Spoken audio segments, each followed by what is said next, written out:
Google Classroom is quickly becoming one of the most commonly used content management tools in the K-12 world, simply because it comes with the Google Suite. Many school systems are purchasing the Google Suite, and that includes Google Classroom. The interface of Google Classroom is pretty simple. As you can see here, you've got 3 tabs at the top. Your Stream tab is the constant up-to-date tab, which gives your students and parents an opportunity to see what's currently going on in your classroom. This includes things like scheduled announcements, assignments, or just posts that you or your students post to the stream.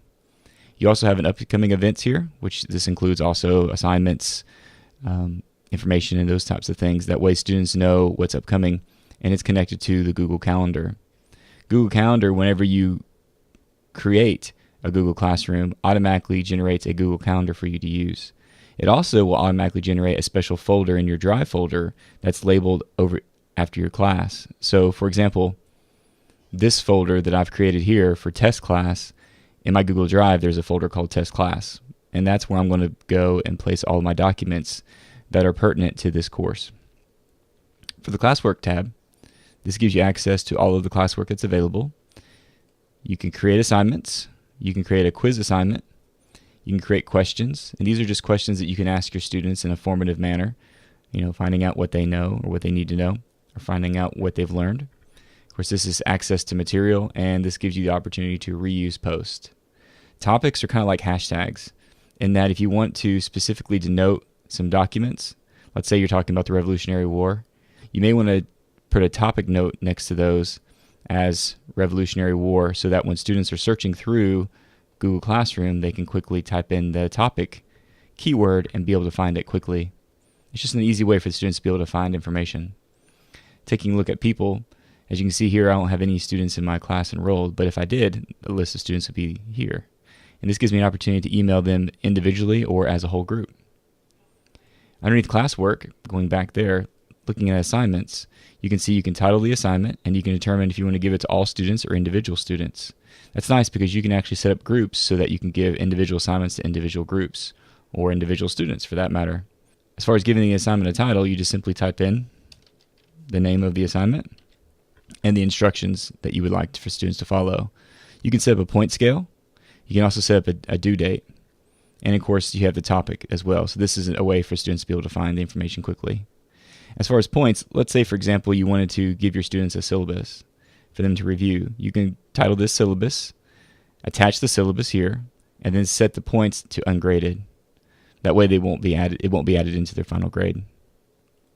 You can attach documents from your computer's local hard drive. You can attach documents from your Google Drive. You can attach YouTube videos, or you can just generate additional web links here, or implement or copy and paste web links here by simply clicking and adding the link. For the most part, when you're using Google Classroom, you're going to be using Google Drive. So just be familiar with that and that home folder.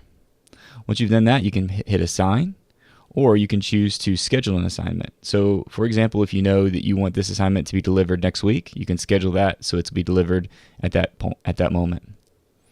Up until that moment, students are not able to see the assignment.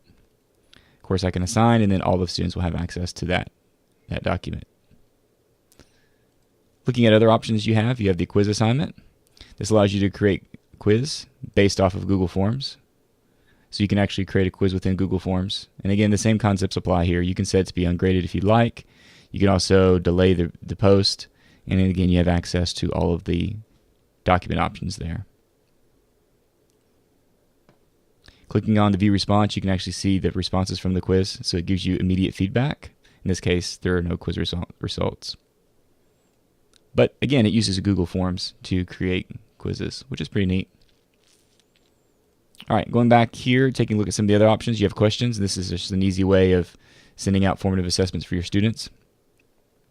Again, you can set it up so that students can reply to each other and that students can edit their answer. Again, the same options are still here. You can send it out delayed. Again, you can choose whichever source you want to bring it from. And again, you have your question sets from there as well. You have the option of short answer or multiple choice. So no fill in the blank options here. So short answer or multiple choice. And those are your limited options. From there, you can move on to material. And this is an easy way of being able to just post material for your students. Let's say, for example, you want to give your students access to a Federalist document. You can title the Federalist document, provide a description on which Federalist paper it is, and then upload it from there. And then students can access that Federalist document throughout the class.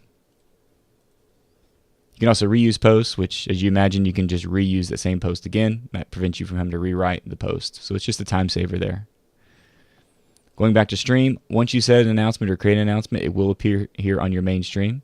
And just be mindful that as you create new announcements, the newest announcement will actually stay at the top and then move down. Unfortunately, there's no way of pinning an announcement, so I definitely encourage you to use topics at this point, so that way students can actually search for the information that they need. You can also set this up for outside activities as well, or after school activities or clubs. You're definitely going to want to use the class code. Other than that, Google Classroom is pretty easy to use.